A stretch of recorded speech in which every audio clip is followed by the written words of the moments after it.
Before we get into things, I just have to say I look so embarrassing in today's video. I had that stupid fabric loop that comes inside of shirts so that you can hang it on hangers. I don't even know. I think those things are so pointless. I normally cut them out.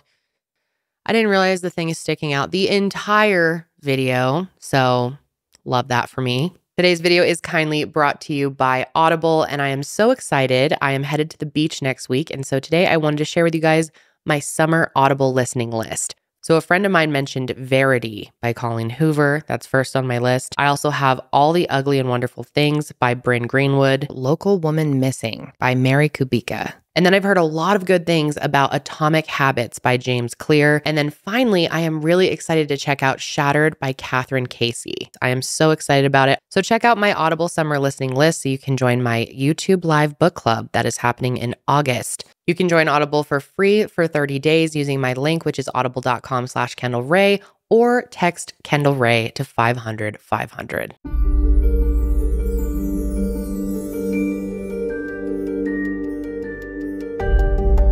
Hello, everyone, and welcome back. So happy to have you with me here today to discuss yet another case. And if you're new, then welcome. Be sure to subscribe. So before we jump into today's case, and there is a lot to go over, it is very fascinating. It's very frustrating. I think you guys will have many thoughts, and your theories will kind of be all over the place on this one. And let's jump into the case. So today we're going to be talking about Denise Pflum's case, which has gone without justice now almost 40 years later. And there are many possible people who could have been involved in her disappearance and possibly her murder. And if you're not already familiar with the disappearance and presumed death of Denise Pflum, then this case is going to absolutely shock you. It's one that I just recently learned about, and ever since I found out about it, I knew I had to cover it. And in my opinion, this is one of those cases that could have absolutely been solved. And due to poor police work, it's still unsolved to this day. And Denise's story starts on January 14th, 1958 in Connorsville, Indiana, where she was born to her parents, Judy and David, who were beyond excited to give birth to a healthy baby girl because they had already experienced 3 failed pregnancies before Denise was born. So she was their miracle child. Not long after Denise was born, she ended up getting a baby sister named Jenny, who she loved dearly. And living in Connorsville, Indiana was about as exciting as it sounds. The city was first established in 1813, and its economy was supported by local manufacturing and retail. It wasn't anywhere particularly exciting to grow up, but it was a modest, hardworking city that was, for the most part, considered to be safe, located 66 miles southeast of Indianapolis. And from what I can tell, Denise seemed to have a good childhood. And while looking into her story, I couldn't find anyone who had anything bad to say about Denise. Everything that was said about her, at least that was available to me, was about how amazing she was and what a good person she was. She was known as an incredible friend, sister, daughter, and a really good student. By March of 1986, she was just weeks away from graduating high school and going to attend Miami University of Ohio.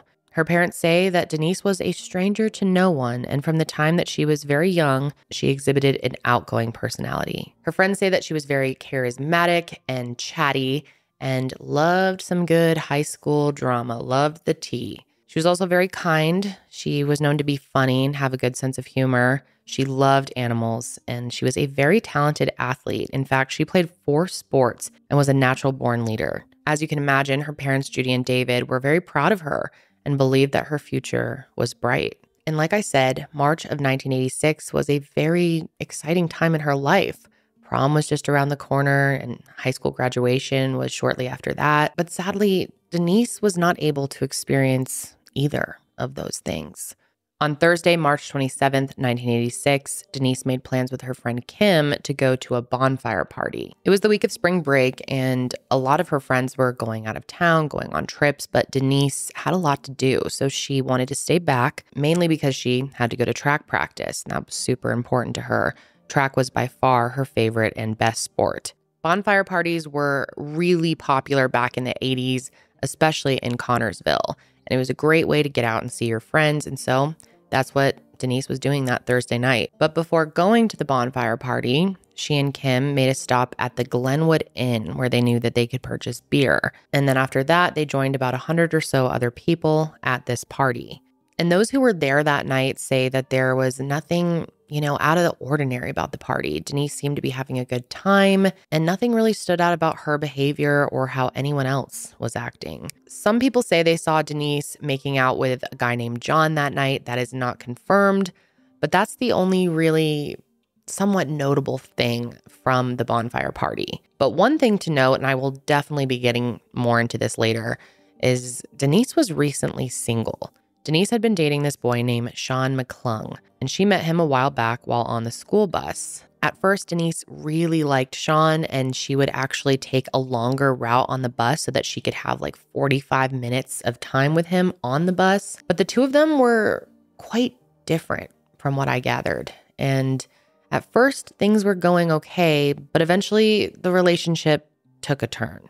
And Sean and Denise had broken up in early March, so if she did kiss this guy John at the bonfire party that night, it was probably the first time that she had kissed someone since she and Sean broke up. But there is one really important detail about the bonfire party that night, and that is that she lost her purse while she was at the party. And it was dark, so she decided to come back the following day and look for it, and that's exactly what she did. On the morning of March 28th, Denise spoke with her mom, and she happened to mention that she lost her purse at the bonfire and was going back out there to look for it. Now, sources say that she had asked a couple of friends if they wanted to join her to go out and look for the purse, but everyone was busy, so she ended up going alone.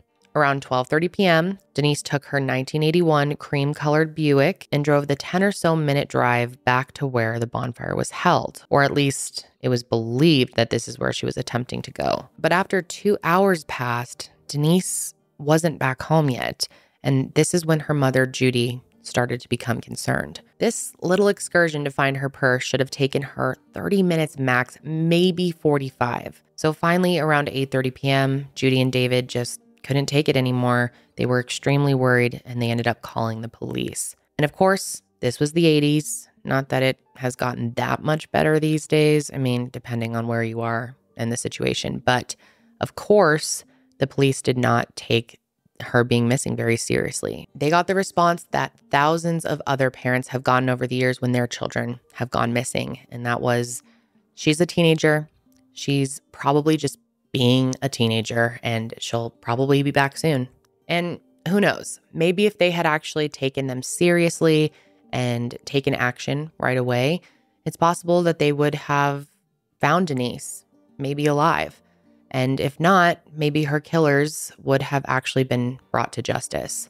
Her parents were very frustrated with the police's lack of concern and action, so they immediately tried to take things into their own hands and started calling other friends and family to see if they could form a search party. Her father, David, went out right away looking for her in their family car, and Judy stayed back at the house just in case she showed up or called. But unfortunately, by the following morning, Denise still wasn't home. But they did find a clue. A day after she went missing, a farmer called in and reported that he had found a vehicle that was abandoned. And it turns out that that vehicle belonged to Denise. Her Buick was found abandoned on Tower Road, less than 3 miles from where the bonfire was held 2 nights before. There were no signs of foul play, and there were also no signs of Denise. 18-year-old Denise Pflum was a star student, planning to study microbiology in college. She played 4 sports, her photo appearing in the local paper from high school competitions. And then March 28, 1986, she was suddenly gone. The previous night, she had been at a bonfire and forgotten her purse. The last time her family saw her, she said she was going to look for it. The next day, a farmer reported her car along this lane, 3 miles from the party site. The car locked and no sign of Pflum. And they parked it back there next to an old barn. Denise's father, David, still visiting the site after 3 decades. So as they come down this road, they knew exactly where they were going. So once more people in the community heard that Denise was missing, many people got involved with the search efforts. And as the hours were going by without her returning and the car had been found and more people were putting pressure on the police, they started taking her disappearance more seriously as well. The Saturday and Sunday following the reappearance of her car was filled with search efforts. And according to a newspaper article from the Connersville News-Examiner published on Monday, March 31st, 1996, there were a variety of teams from a variety of departments taking part in the search for Denise. County, city, and state officials searched by foot and plane, yet there still wasn't so much as a footprint on the ground to indicate what happened to her. One detective said it was almost as if she got in her car, parked, and then was lifted out of the area in a helicopter. Now, there was one possible sighting of Denise that's important to mention. Around 2 p.m. on the Friday that she went missing, a friend of hers said that she saw someone matching Denise's description at a local store called the Fashion Bug. However, the description of her clothing didn't match the description that her mom gave of what she was wearing the day that she went to go look for her purse. So based on what I know, it's definitely unconfirmed if this sighting was Denise, but I thought it was important to mention. As far as the rest of the investigation goes, there is definitely some conflicting information as to how helpful the police actually were. Based on newspaper articles from 1986, it appears as though the local and state police were involved with the physical search efforts. But when it came to the actual internal investigation, it was in the hands of the county, and that's where the ball was really dropped. So a man named Ted McQuinley was the primary investigator when Denise first went missing. And when I tell you his investigative methods, your jaw is going to drop. This man literally never took notes when conducting his investigation. He said he kept all the details in his trusty old brain. And that's his words. And here we are almost 40 years later and still without any answers. So his trusty old brain ain't so trusty anymore. He literally kept no record of who he did and didn't talk to during his investigation. This was mind-blowing to me. And so that means, obviously, he didn't take any notes when he did conduct interviews. He kept it all in the old noggin. And I'm not even sure interviews is the right word to use here. I mean, he pretty much went and had short conversations with people, took what they said at face value, and when they said they didn't have any involvement, he just moved on. Oh, and to add to it, this dude relied heavily on psychics during his investigation, so that's great. And he never even searched Denise's bedroom or get phone records. There's nothing to suggest that this man even tried to get phone records. Obviously, phone records in 1986 are going to be way less descriptive and give us a lot less information than they would today, but still would have been helpful. If Denise really had called her friends and asked if they wanted to go look for the purse with her, maybe one of these people learned something from Denise that could be helpful. Like maybe she had planned to meet up with someone after looking for her purse. And here's the thing.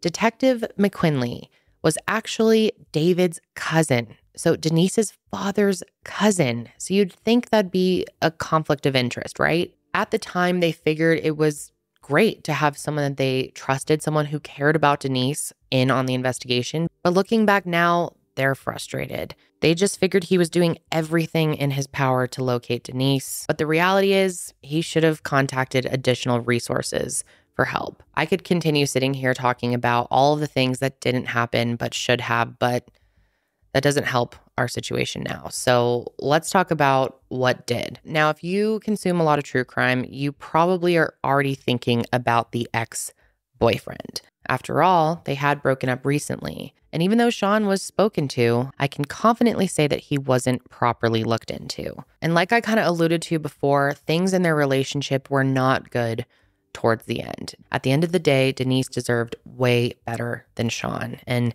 he knew it. And she definitely knew it. And so I'm glad that she ended the relationship with him. And that's important to note that she was the one that ended the relationship with him. Now, big red flag here. Sean actually left the state of Indiana after Denise went missing and moved to Arizona. And this was around the same time that it started to become clear that he lied about his alibi for the day that she went missing. And yes, you heard that right. He lied about his alibi. He told detectives that he was fishing that morning and afternoon, but none of the people that he named could corroborate this. Denise's parents have found out a lot about the investigation somewhat recently. And one of the things they found out is that Sean hadn't been fully vetted.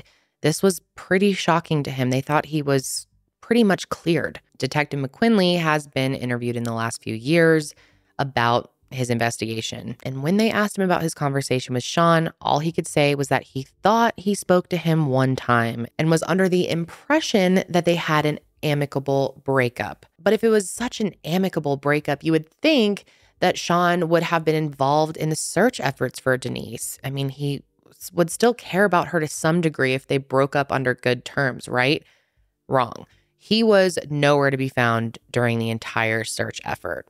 And we know that their breakup wasn't necessarily a good one because one of Denise's friends came forward with letters that Denise had written. It's unclear if these letters were shared with police right away, and I hope they were, but I doubt it because the police didn't consider Sean a suspect. And that makes me think that they didn't see those letters until much later. But I'm going to share what we do know about them. So Denise and a close friend of hers became pen pals after this friend had moved away. This is when writing letters back and forth with friends was super common, and having a pen pal was really cool.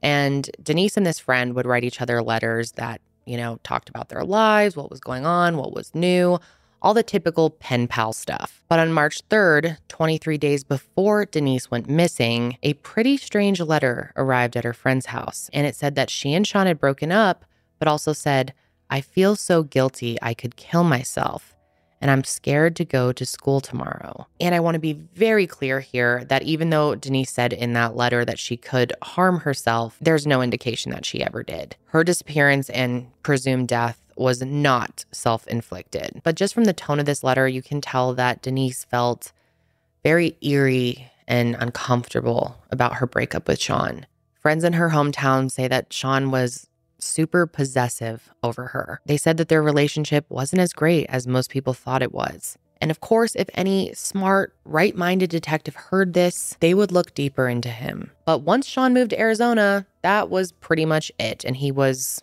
sort of ignored after that, up until about a few years ago.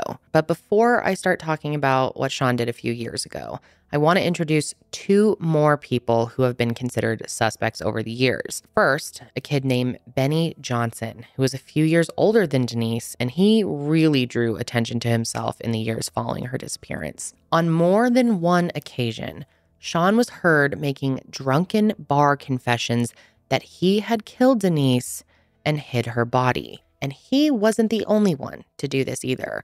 His cousin, Randy Cates, was known to do the same thing. And Randy once told someone that he and Benny picked up Denise and went to some building to party and do drugs. He said that Denise was super uncomfortable with the fact that they were doing drugs, and she threatened to tell her dad. And in response to this, Randy said that they freaked out, they killed her, and then they fed her to the hogs, which is super disturbing. And if you ask me, this is wildly specific, but none of these claims have actually been seriously looked into. Now, people do confess to crimes that they didn't commit all the time. It's very weird. I'll never understand it. People have many different motives for doing things like that. But there is something about this that felt eerily honest. And there's the fact that the place where the bonfire party was held and where Denise's car was found abandoned was actually property that was owned by Benny Johnson's family. Not to mention, his family was very wealthy and a very prominent family in town. So if something happened on their property, many believe that they could have paid someone to make this go away. And here's the thing. 2 days after Denise went missing, Benny's girlfriend at the time said that he took her out to a wooded area where his family owned a cabin on their property and said that they were going to clean up this cabin for a party that night. First of all, why are you throwing a party in an area where a girl has just gone missing 2 days prior? But second of all, and this is very creepy, Benny's girlfriend said that when they got to the cabin, she noticed an excessive amount of blood on the floor. And she was told that the blood was from a girl losing her virginity there. But she said that there was no way that this amount of blood could be due to something like that. But before she could do anything about it or let anyone know, someone mopped it all up. And police did end up getting a search warrant for the cabin, but it wasn't until 5 years later. So if there was any evidence there, we will never know. And the suspicion around Benny definitely doesn't stop there. He also took his girlfriend to the Mary Gray Bird Sanctuary. And this was not long after Denise went missing. And he told her that he wanted to show her something. The girlfriend said that she immediately had a bad feeling about all this and refused to go with him. She said in her mind, she was worried that Benny was going to take her to where Denise's body was. There was a pond there that people speculated could be where Denise's body was. However, years and years later, they searched the pond and nothing was found. But before I wrap things up on Benny Johnson, because there are other people we got to get to here, there is one more big thing. Less than a month after Denise went missing, Benny supposedly called Judy and David Pflum, Denise's parents, and asked if he could sit down and speak with them. They agreed, and they went to his house. And when they sat down with him, the first thing out of his mouth was, "I didn't kill your daughter," which is pretty strange if you ask me, especially considering that at this point, they didn't suspect that Benny had anything to do with it. And this is a pretty weird thing to just bring up, and something that you would say if you were worried that people suspected you of doing something, right? And of course, and this is frustrating, police never looked into Benny fully. They never did their due diligence to rule him out, and maybe if they did, we would know more. He did take a polygraph test that was paid for by his well-known wealthy family, and even with pretty questionable results, the police just shrugged him off. So the next thing I want to mention is a story told by the children of Vivian May. She has since passed away, but her children say that on the day that Denise went missing, their mother heard several blood-curdling screams that truly scared her to her core. And not only that, these screams came from the direction of Benny Johnson's family farm. Me and many others believe that the screams very possibly could have been from Denise, but we can't say with 100% certainty. It was never looked into more than that. And unfortunately, over time, Denise's case went cold. Rumors continued to circle town, but no official efforts were made. In August of 1988, a tip was made by a woman claiming to be Denise. But after David and Judy made the emotional journey to Virginia to see this woman, it was revealed that the entire thing was a hoax. Things were quiet after that, but in 2007, luckily, a new detective got involved in the case. His name is Scott Jarvis. He's with the Indiana State Police, and he took interest in Denise's story and tried to piece together this mystery after all these years. He theorized that Denise may have come across a drug deal or seen something that she wasn't supposed to see, and that ultimately led to her death. He said that he conducted interviews with inmates who claimed to have known what happened to Denise, but none of these efforts resulted in new information. As of 2014, Denise's DNA from an old baby tooth was submitted to a national database in the event that someone comes across her remains. But to this day, there have been no matches. Finally, in 2018, efforts picked up again, and everyone was hopeful that progress was going to be made this time. On May 3rd, 2018, the Justice for Denise Pflum Facebook page was made, which I will link below if you would like to follow it. It's a great resource for information and a way that her parents continue to share their daughter's story. And by August of that year, the case was picked up by Detective Stacy Reese, who is really awesome, and this was definitely a hopeful turn for the family. Since finding this case, Stacy has truly made it her life's mission to solve the disappearance and presumed death of Denise Pflum, and her efforts have been truly amazing. And what drives her so much is she has a personal connection to the case. Her mom was actually Denise's babysitter growing up. And for years and years, her disappearance and the lack of justice has really bothered her. So now, as a detective, she began looking into the case and decided to go to each of the suspects herself and see if she could learn any new information. And boy, did she learn a lot.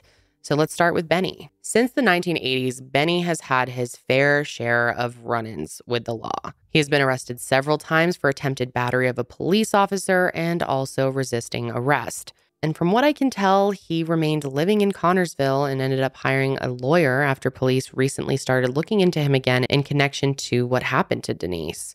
His lawyer stated that he would make an official statement, but unless police had evidence against him, he would not be sitting down to answer any questions. There wasn't much information about Randy Cates, but I imagine it's a similar situation. Until police can prove that he was involved, he will not be cooperating any further. There's a Vice documentary on this case, and it's really interesting. I'm going to link it below for you guys. It's a 3-parter, but I think it's worth watching the entire thing. They go and interview a bunch of people, and Stacy's really involved in it.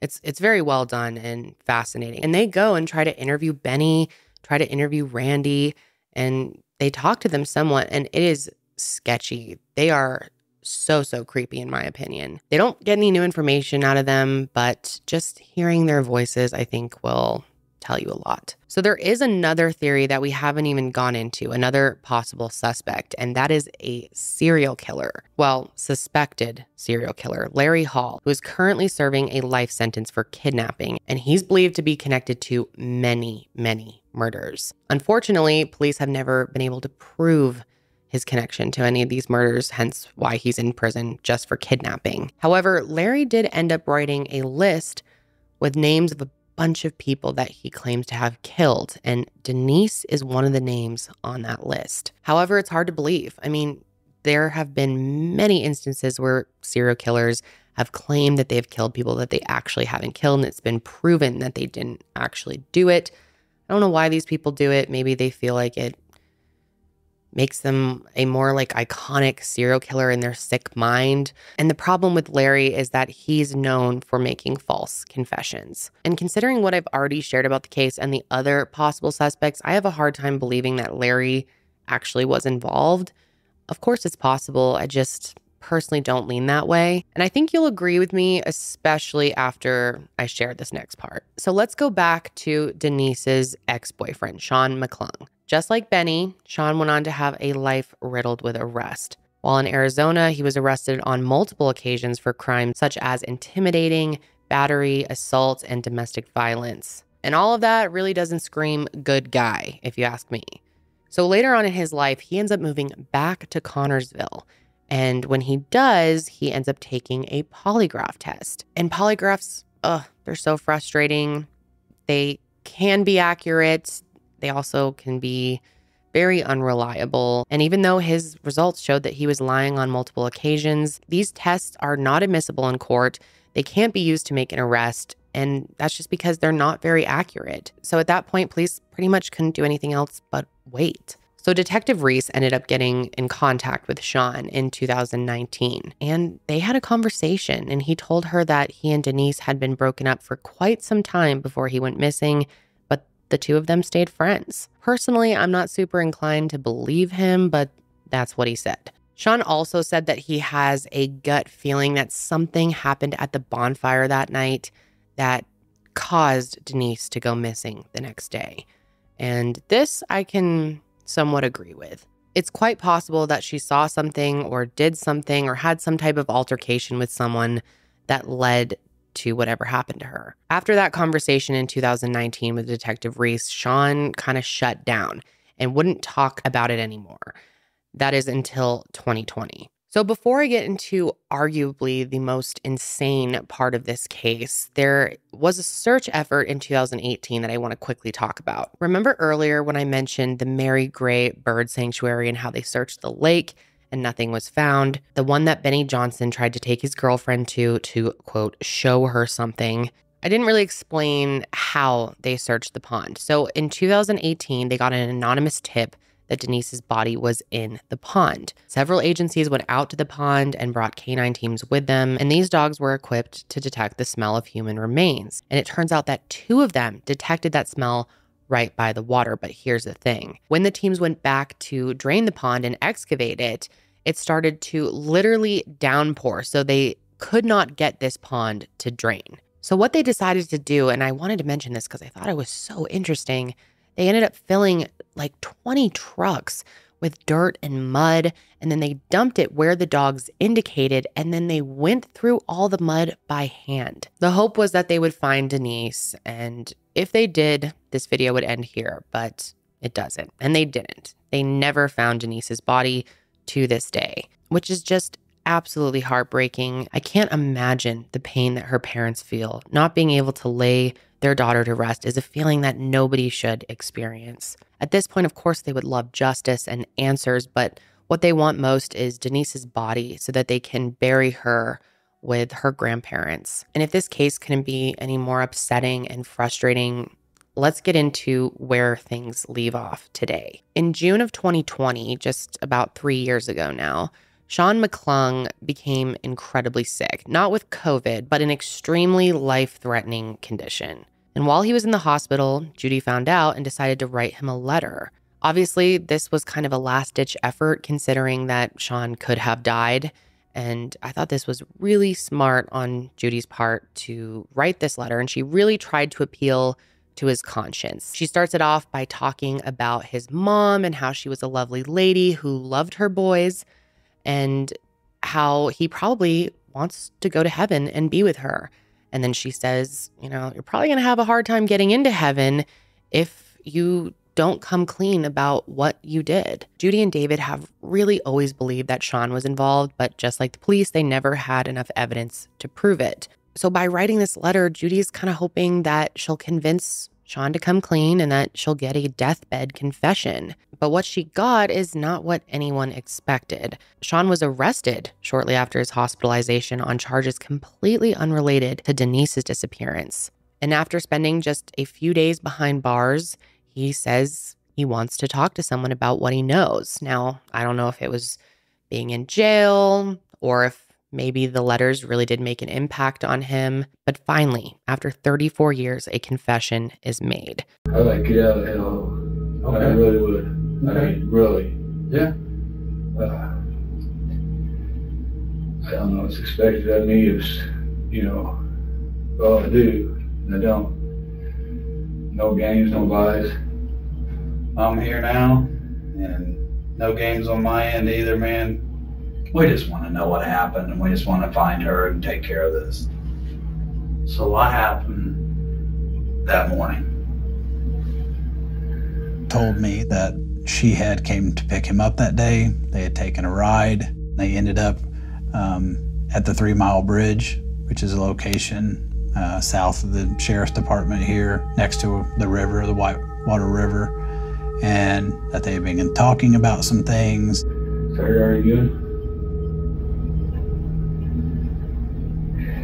It's always tough, man. I'm trying to just put this shit back together that I've done so hard to just bury. Now I've got to bring it back out. I'm starting to see her face again. I haven't had to for a long time. Right. I was sitting there talking and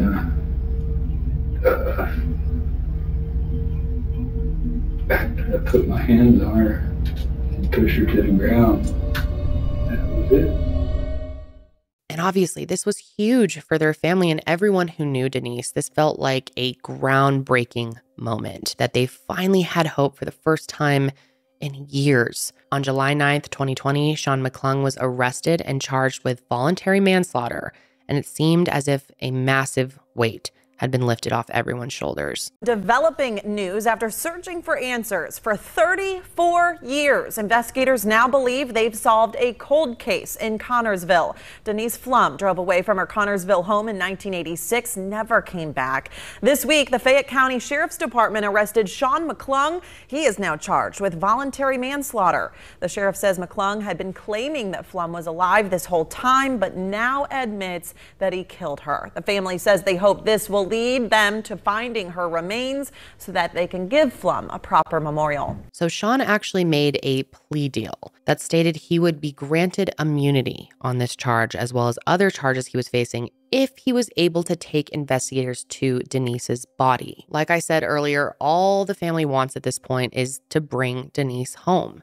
And if they have to make a deal to get that done, they were willing to do it. So he has police take him out to where he says Denise's body is. And they quickly realize that this is a show. He is confused about exactly where it is because the area has changed. He changes the location. And in the end, they realize that he has no idea. And the area that he took them to was on the Johnson family farm. But in the end, he can't locate her body, and police are frustrated. Denise's family is frustrated. And because he couldn't live up to his end of the deal and show them where Denise's body was, he remained in prison on those charges. Denise's family was still leaning in the direction of Sean, though, and felt like maybe he really did do it. Maybe this confession is genuine. Even without her body, everyone was hoping that they could at least charge him with her murder and that there would be some relief through that. But in September of 2020, just 2 months after making his confession, Sean Mckinnon ended up passing away. And what makes this even more devastating is the day before Sean died, he made the opposite of a deathbed confession. He recanted his previous confession. He literally said that he only admitted to killing Denise because he thought it would keep him out of jail. He said that he actually somehow thought that his kids were going to get $25,000 if he did this. And sadly, any hope that people had that Denise was finally going to get justice this time died along with Sean. New tonight, a confession made in a cold case murder is now being questioned. The man who made it died 2 months after being charged, and now his attorney says the confession was false. Tonight, our Lauren Kostick breaks down the new developments and what's next for this investigation. Over the summer, investigators thought they found their guy. Sean Mckinnon was charged with the killing of Denise Pflum. The 18-year-old went missing more than 3 decades ago in Fayette County, her family never losing hope. You don't give up, you spend your life looking. But new details surrounding his confession is leaving investigators back at square one.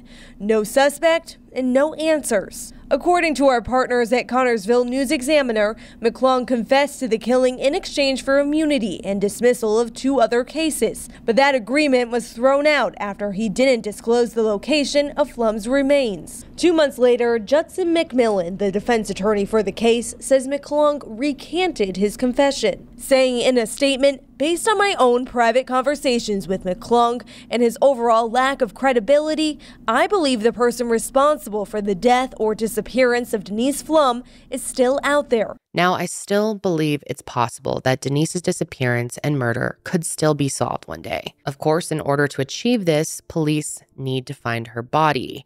And keep in mind, there are 2 people still alive who have admitted to killing Denise, or at least people have heard them admit to killing Denise. But without proof, investigators can't make an arrest. And so there are so many possibilities of what could have happened to Denise. And of course, I want to know what you think. Do you think it was Sean? Do you think it was Benny? Do you think it was Randy? Do you think it was Benny and Randy together? Do you think there were more people involved, someone that we haven't even brought up yet?